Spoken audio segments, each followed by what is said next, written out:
Welcome to the first ever Short Coat Diaries podcast. That's what we're going to be calling it. I hope you guys are able to enjoy it. But for this first one, we're really just going to be talking about med school and how did I get here? How did other people get here? But med school in general, hopefully branch out with other guests from other medical specialties. But the main person talking today is not going to be me anymore. You guys are going to be tired of my vlogs. So we brought on a guest. So, David, the floor is yours. Your elevator pitch. How do you describe yourself? Sure. Quick elevator ride up. What do you say? Thank you for having me. Pretty excited to be the inaugural guest here. My name is David. I'm a second-year medical student here at George Washington University. Originally from the Bay Area in California, and then by way of New York, came to DC, where I've been here for the last couple of years. And that's a little bit about me. That's a 30-second spiel. How long have you been practicing that, do you feel like? I feel like it's something that I had to get really good at last year when we first started school, because that was when you were meeting so many people, right. And it was like, where are you from? What's your name? Where'd you go to undergrad? Which I guess I should also elaborate. I went to UC Davis, University of California at Davis. Go Ags. And so I felt like I got so good at saying that over and over again, because it was what you said classmates, it was what you told new people when they asked you, why are you in DC? It was, everything. And So with that, we did so many icebreakers. I felt like all of orientation was icebreakers. All of meeting everyone else was icebreakers. So everyone always has their fun fact that they kind of store in their back pocket. Oh, what is your fun fact that you just need to get it over with? It's decent enough that people will get a chuckle out of it. What is your go-to fun fact for those kinds of? I feel like I alternate between a couple. I try and read the room, and then I go for it. But I think the one that I used for our med school last year, and the one that I'll use today, is that I have been learning how to say cheers in as many languages as possible. I think I'm up to 8 or 9 right now. Wow. The problem is I learn a new language, I'll forget another one, so I really should invest in just writing them down. But then, writing in a different language, it's hard enough to say it sometimes. So if you add in 2 more, you're going to lose your first 2 that you learned. English is a challenging one, but yes. I think 8 or 9 is my limit. Maybe it has something to do with the phone number idea, where you can only remember 9 digits. Yeah. Your short-term memory. So maybe that's why I can't get past 8 or 9. But maybe I just need to talk to more people who know more languages. Talk to more people, start writing them all out. Yeah. But you brought up that you kind of made your way out east from the West Coast. Yeah. So what was that kind of like, and how was that as part of your gap year process getting into medical school? Yeah, for sure. So I graduated from UC Davis in 2019, and then I took 2 years off before med school. During those 2 years, I was doing my master's in public health at Columbia University in New York. So that was my kind of gap year process. The reason I decided to do that for my gap year, and the reason I decided to take a gap year period, was during undergrad, I kind of knew I was going to go into medicine. That was always in the back of my head. I was always prepping towards med school. But then junior year, I started working in the ER, and I really enjoyed that. I was getting really good clinical exposure, getting to interact a little bit with patients, but also see what is an ER doctor, what is an ER nurse, how do they function, what do they do day to day. And I really enjoyed the clinical aspect of it, but I realized how little I knew about the system that physicians practice in, the nuances of treating care. It's one thing to know, oh, this is a patient in front of me and they need X, or oh, this person, a good example, they're having a heart attack, and you have to know what to do, you have to know how to treat them and everything. But then there's that whole other system that I don't think a lot of people realize in medicine of what can you do? What do you have the resources for? What are the policies in your institution or your hospital? What are the medications available? Is there a medication shortage? Is there a staffing shortage? Is there an insurance issue? All these kind of systemic things that influence how somebody actually delivers the care. And so I was standing there in the ER one day, and I realized I knew nothing about any of that, and that didn't sit well with me. I had already kind of had an idea that I was going to take at least a year off before med school, but then I just, I stumbled into the idea of doing a master's in public health. I was kind of the way I'm talking with you right now and expressing some of these concerns of why does this happen? Why does that happen? And talking with one of the ER doctors that I was scribing for, and he answered my questions. He was kind of oh, well, there's this going on, or like, oh, well, there's this policy at the state level, or like, this is the national, like, here's how Medicare works, and here's why Medicare is different from Medicaid, and kind of gave me some of the nuanced answers. And I remember being like flabbergasted that like a doctor that I was working with took the time not only to explain it all to me, but also was very interested and passionate about it. And so I asked him, how did you learn all this? Where did you learn all this? And he kind of shared. He was like, I went and did my master's in public health before med school, and that kind of changed my trajectory a little bit. So after that, I decided to take not just 1 but 2 years off.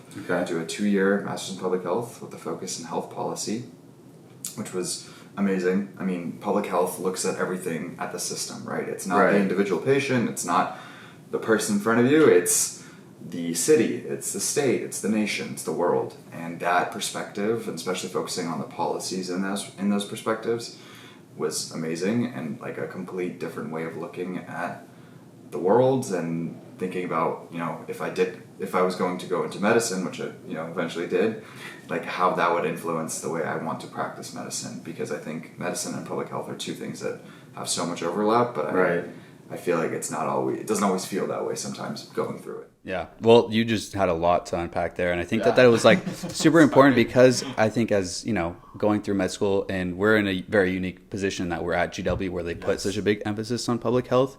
But we're going to go back to that. Before we do, you brought up you always knew you wanted to go into med school. Yeah. Why?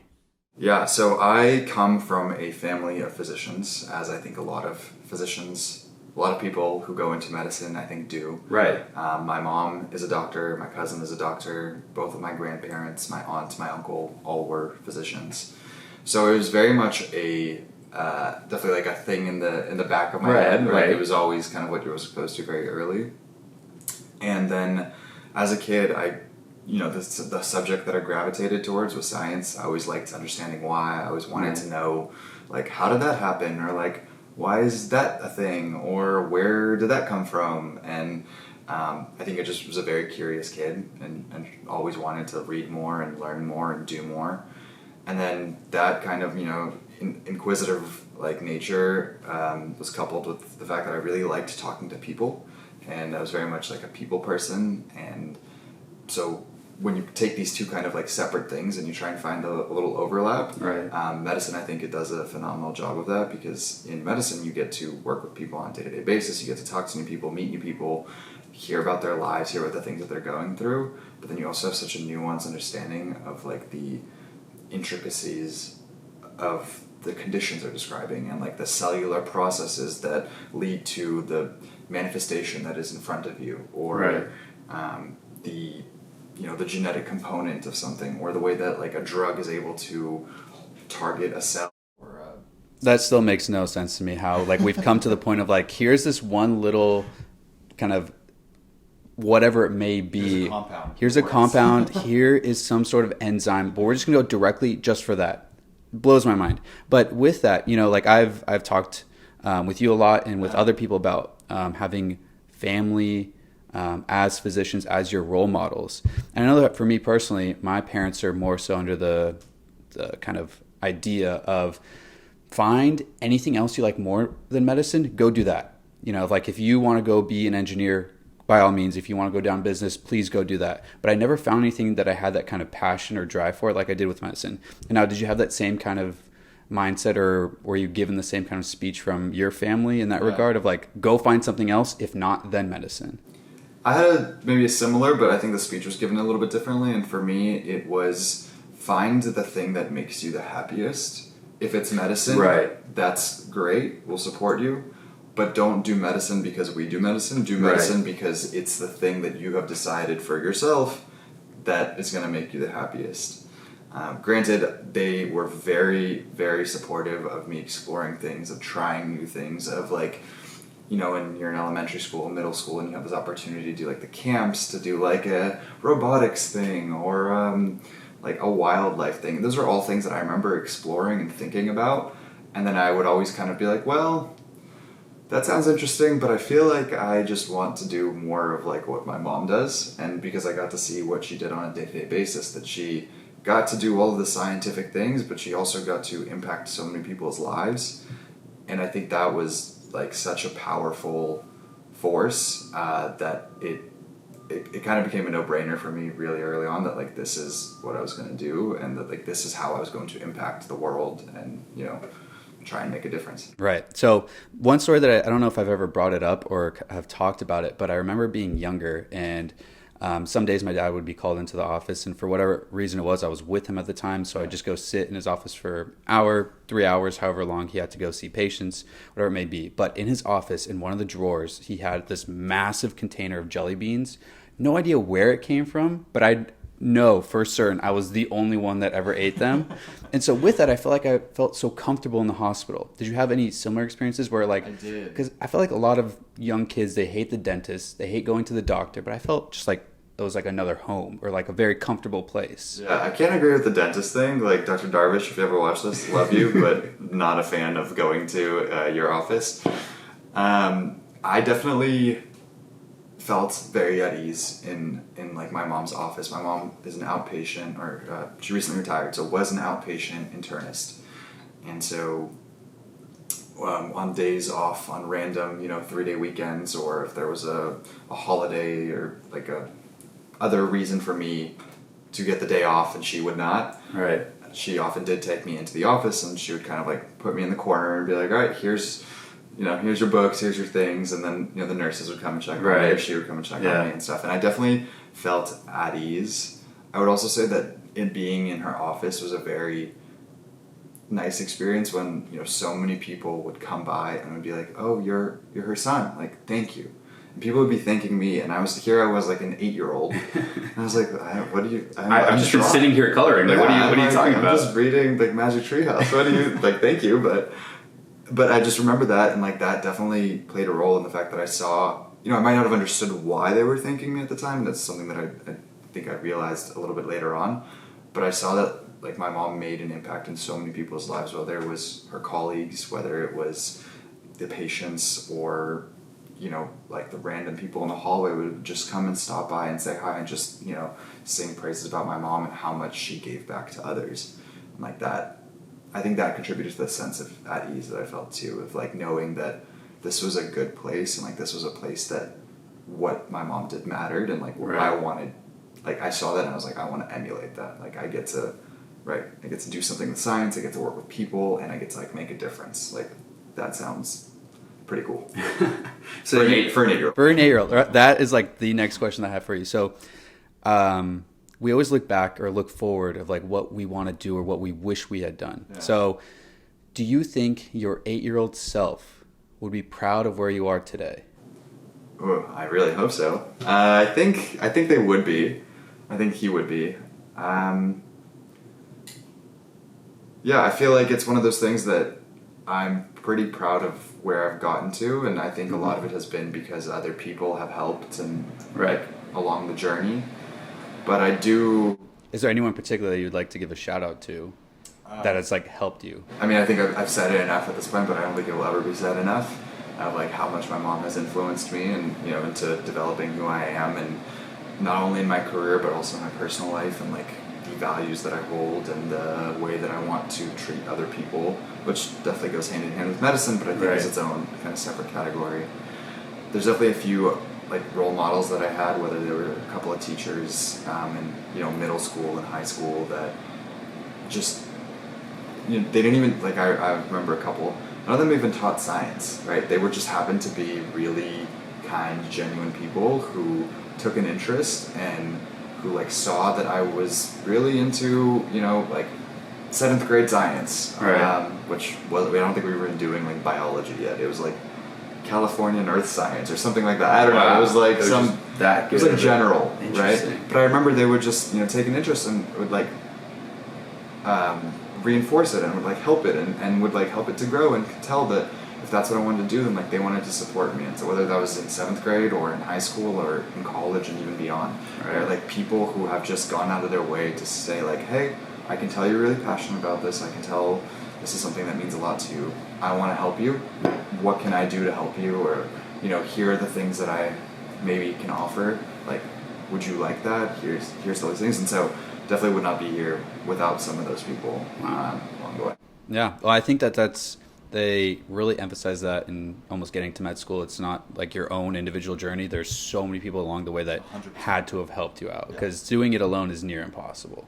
I don't think I've met anyone who's been able to get from anywhere they wanted to med school without somebody helping them. Yeah. So with that, so we've looked back. Your 8-year-old self would be proud of you today. Hopefully. Now, one thing that you could speak into existence with whatever timeline you're thinking, one thing that you could be like, if I could say it right now and it will be, what is that one thing? I alluded to this earlier, but I think I want to make sure that what I do with my life makes a difference for the lives of other people. I think that is kind of the point of like why we are on this earth. That's what I've come to the conclusion of like why I'm on this earth is like to make a difference in somebody else's life, to hopefully do my part to fix some part of the world. And I think it's really naive to think that I will be able to do a lot, or that I will be able to fix the world or change things on like a grand scale. But I think that if I can impact even like one or two people, and maybe it's one person a day, maybe it's one person a year, right? But if I can make an impact to the point where their life is better because of me, I think I will be content with like where my life has gone. And so I think like making a difference and feeling like I have impacted somebody for better. Wow. Very profound. I appreciate that. But I think that really stems into what your plans are long-term as far as residency, maybe a fellowship afterwards. So what is your current plan as far as applying to residency in 2 years' time? Yeah, crazy that's going to be here in 2 years, right? So I think I'm trying to keep an open mind, and I will say this every single time anyone asks me about like residency. I know, I keep trying to pigeonhole you, and you're just like not having it at all.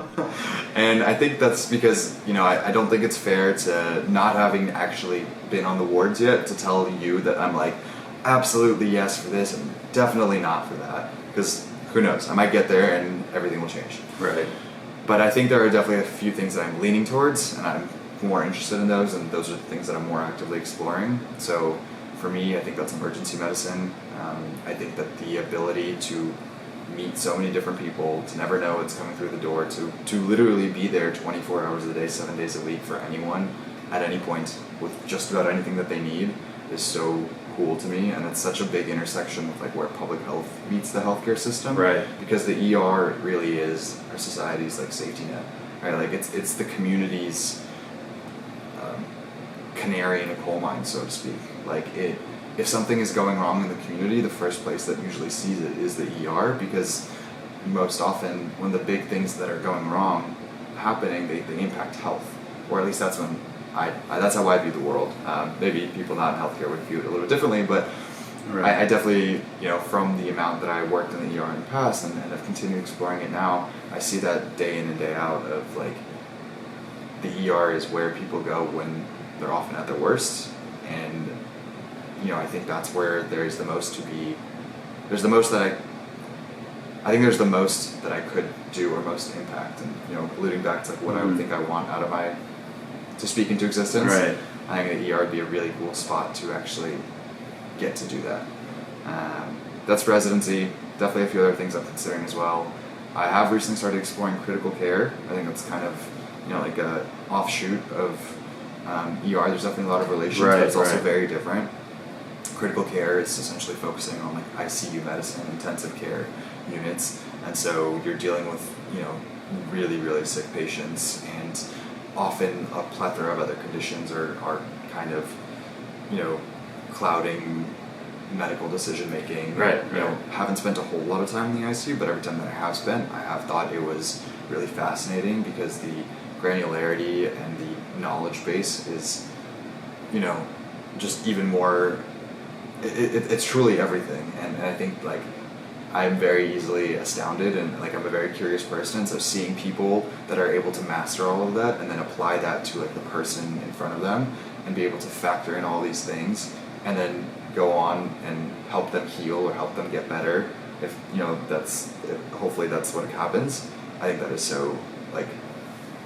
Yeah, I know. You came in, what was it, a month ago that you went and were shadowing in the ICU? Like, and we were talking about some of these cases, and the doctors were just like on it. Yeah. They knew like next steps, boom, boom, boom. We were sitting like, what does this even mean? I don't even know what I would do next. Yeah, right. Because when like in med school, and for a good reason, you get the very simple version of like, here is the problem, right. Or like, you know, here's your pathognomonic answer for everything, right? But there it's like, here's everything at once. Good luck, right? And it's not the system. It's like, oh, here's the body, and like, you know, seeing the way that the GW critical care physicians work is like they go through every single system for every single patient, right? And they're going through like head to toe, like anything that is happening, and like, is it related to the other thing? Is it a byproduct of the other thing? Is it something that is actually alluding to like a bigger condition?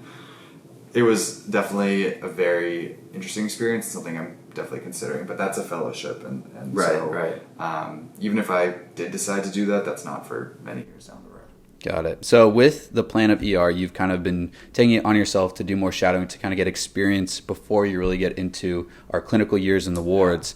What else have you kind of done to get yourself ready or stand out when it comes to residency and applying as a medical student and getting ready for a possible ER residency? Yeah, I will give a disclaimer that I am not there yet, and so I think, you know, for anyone watching, take this with a grain of salt of just like trying to absorb as much stuff as I can, and so obviously not everything I say might be completely accurate,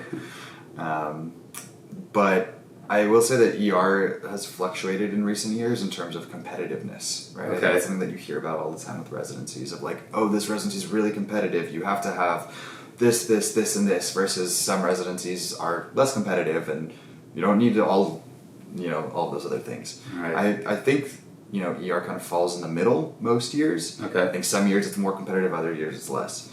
That being the case, because EM, emergency medicine, because EM is so diverse, right? You can practice EM in a rural setting where you're the only doctor, the only specialist in a 50-mile radius, or you could be in an academic medical center where you are one of hundreds, right? You have very wide ranges of practice. You also have very wide ranges of residencies, and so different residencies definitely will look for different things. That being the case, I think I am, you know, leaning more towards certain things. So I think the only reason I'm prefacing this is like I think the things that I have done are more for like my interest, and I don't think they're like a catch-all for anyone interested in EM. But to finally answer your question, sorry for the long prelude there. Some of the things that I've, you know, really enjoyed doing is being a part of emergency medicine interest group. So that's EMIG. Most schools have them, but I sit on the board as our vice president of research and shadowing. So that's been a really cool opportunity to not only set up shadowing for other people, but, you know, get the opportunity to shadow as frequently as I want in the GW emergency department, as well as Children's National, which is our like affiliate right up the street. Get to do a good amount of research there as well, and so focus on a couple of research projects over the summer. Some of them are more clinically focused, some of them are more public health focused, but things that have allowed me to explore interests both, you know, in like more clinical decision making and like, why do we make that decision? Like, why do we prescribe that thing? Right. You know, what is better for the patient, versus some that are more like systemic of like, well, like, why do we treat patients this way? Or what is the implication of having different perceptions towards patients, and how does that impact, you know, patient care? So that's been a couple of things that I've been working on. And then besides that, I guess another final tidbit, in medical school and at GW, we have the healing clinic. I think you've talked about it at a certain point, maybe during if you could just kind of like few sentences on like what it really is. The Healing Clinic is a 501c3 nonprofit. It's a kind of like a standalone branch of GW that functions to provide free healthcare for anyone who needs it.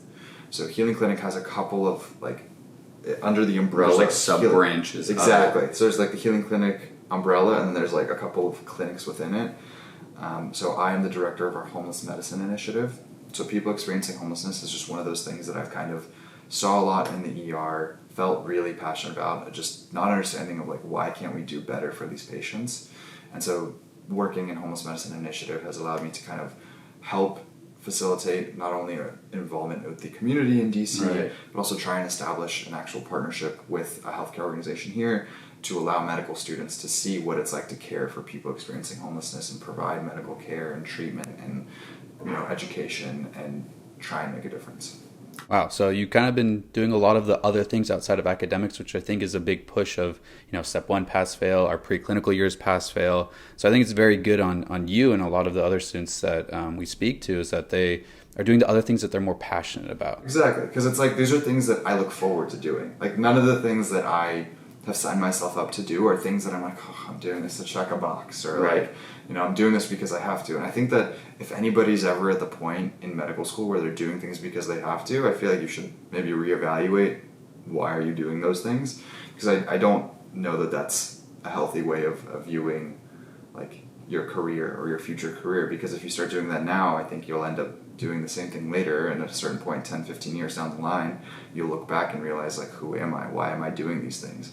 And you just kept following the boxes, kept checking them off, but nothing was from the heart. Right, but if you're not doing it for you, who are you doing it for? Exactly. And what do you gain from that? Right. And I don't think you gain a whole lot. So with a lot of the stuff that you're kind of doing in medical school, one of the things that I've tried to really espouse on my channel is that while in med school, your life doesn't stop in med school. So like, what are the big things outside the med school? You've closed your computer, you're done pressing spacebar for Anki. Like, what are you doing to like keep yourself sane, more or less? So I definitely have a couple of things that I try and do like every day, and then I have a couple of things that I try and incorporate every so often just to like reset and give myself some nice time off. Some of the things that I do almost on a daily basis is I make sure I read. I love reading. Are you currently reading any good book? I am. I'm reading a phenomenal book. Like, I have not stopped talking about this book. I haven't finished reading it yet, but I think it's going to be in my top 5 all time. It's called Shantaram by Gregory Roberts. We can put it down in the description below when I find it. Exactly. It's like a 1,000-page book. Like, it is a hefty novel, but it is like beautifully written. I don't typically read a lot of novels. I feel like I end up gravitating towards nonfiction or historical fiction, or things that allow me to like learn more and do a dive on a subject that I might not encounter in medical school, or maybe not encountering as much. Sure. But this has just been such a nice change of pace. Like, every night I've been reading like a chapter, half a chapter, a couple chapters on the weekends, and it is beautiful. Like, I constantly find myself like stopping what I'm doing and just going like, wow, and then like reading it again, and then saying like, wow, again. So reading is a big part of my life, and a big part of like how I find a little bit of peace and quiet. Other things that I definitely like to do: try and work out at least 4 or 5 times a week, whether that's like a long walk and on a nice day. Like, today's such a beautiful day, so I know we're finally getting good weather here. It's not hot and gross, and we're like before it gets too cold. Exactly. It's still t-shirt and shorts, but you're not sweating bullets. It's a good blend. So whether it's a walk, whether it's like a workout class, whether it's yoga, just going and lifting, I feel like I try and vary it up so that not only do I not, grow tired of doing the same thing, but also just, try and work different things. And then I really enjoy cooking. So I try and cook a couple times a week, and that's another way for me to like reset. So, spend an hour, hour and a half, 2 hours, like finding a cool recipe and try and cook what's in season, trying to use produce, trying to make something that's healthy, that's meal preppable, so that I end up, not having to cook every night, but so that I can cook and then have food for a couple nights. And that's just a really nice way for me to do things with my hands and like work a little bit of like a different muscle of like, oh, why should I use this spice? And I guess it's a little bit of chemistry, but I don't think about it that way. I'm sure there's some Let's just not go down that road. I think of it more as like a creative thing. And right. At the end of the day, I love being able to cook for other people or cook with other people, because then that's like a bonding experience of being able to say like, oh, we made this dish together, or I made you this dish, or you made me this, and like, what do you think? And like, what could be better? What could be different? And so that's really nice. So those are a couple things that I do pretty regularly. Other things that I do less frequently, but are very important for me to like maintain sanity and composure. Right. I absolutely love traveling, so I try and find like a weekend or a week every couple of months, maybe every 2 to 3 months, depending, to go somewhere to do something outside of like my immediate bubble. So like being in DC is amazing and it's really great, but you also grow to really appreciate it when you leave, because you realize how nice it is to be here. Right. And so it's really nice to like go to New York every so often and visit old friends. I've gone to the West Coast for like a weekend. I've gone, in a couple months or a couple weeks, I guess, going out to Maryland to go camping. So like, that should be a lot of fun. Right, just like finding little things that are very feasible, that are easy to do, and bring joy. So that's really nice. That's something I try and do every so often. Other things include like going to a concert or something more creative. I'm not exactly a very creative person, but I do really appreciate like listening to live music and going to like an art show or an art gallery. Sometimes I don't always understand it, but it's a work in progress. Right. And I think that that's like a big reason as to why I wanted to start this YouTube channel, is like flex that creative muscle, because all we do is like science and logic and follow down the path, like pull something that's a little bit different, that allows you to flex that muscle. But question for you, I wanted to kind of get this going for this and all future podcasts. Within medicine, you don't necessarily have the plan of, running your own OR one day, but let's say you were. What music do you play in the OR? Okay. So I listen to a lot of like EDM and house music. Right. That's like, I feel like the day-to-day things that I listen to. If I was to run an OR though, I feel like I'd need like a good pump up song to begin with, and then we could maybe blend into that. And so I feel like when I think about like my go-to pump up songs, I think of like Smile Back by Mac Miller, which is a little old school. Yeah. But that was like one of the first songs. I was in high school when it came out. And I remember just listening to it and just, like being so in the zone. And I think every time I hear it afterwards, it still kind of gets me in that like, I got things to do. Like, is that his Blue Slide Park album, or which one is that one? Yeah. That one was just a high quality album. Yes. Mac Miller was like the one guy I would like listen to. I could finish that whole album and just start right back up and just keep going. I had the exact same experience. Blue Slide Park was the first album that I ever listened to, like start to finish. Right. It was also, I think, by that point when streaming had become a thing and you didn't have to buy the album or buy the song individually. Find the website. I never did that. But I think it also just coincided with like streaming, and so I remember being able to like in order listen to everything, and I think that's like I grow to appreciate like what an album could be, right? Like the artist decided to put these songs in a specific order for a specific reason, and getting to like listen to the way that they interpreted it, also pretty cool. So I'd probably start with that, maybe a little bit of J. Cole somewhere in there. Like that's another kind of old school song or old school artist. He still releases music, but I don't know if I consider him old school. Okay, well, 2014 Forest Hills Drive, it was a great album. Obvious, must have. Not as much pump up, more of just like very like it's more like slower stuff, but like again gets you in the zone, like gets you like kind of lasered in on whatever. But like I mentioned, I'd probably end up just throwing on like a mix of like house music afterwards, and for that I listen to like everyone and anyone. So very nice.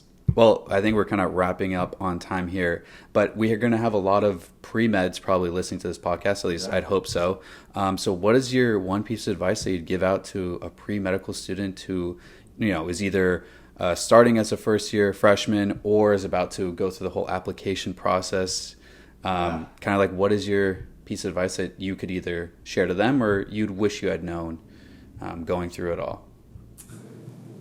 I feel like there's a couple of pieces of advice, but I'll give you the one that I find myself thinking about a lot and trying to impart on other people, or try and like, I don't know, I feel like it's an important part of our life and a part of having a life outside of med school, and it's like work hard, play hard, right? Like, and it sounds really easy and people talk about it all the time, but I feel like I take it to the next level where like for me it's like work hard, play harder. Right, so like do the things that you need to do and make sure that you are achieving the things that you have set out for your day, for your week, for your semester, for your year, whatever it is, right? Like having a really good goal-driven mindset, but then making sure that you reward yourself for those things. Like, okay, you got an A, amazing. Like go take some time off.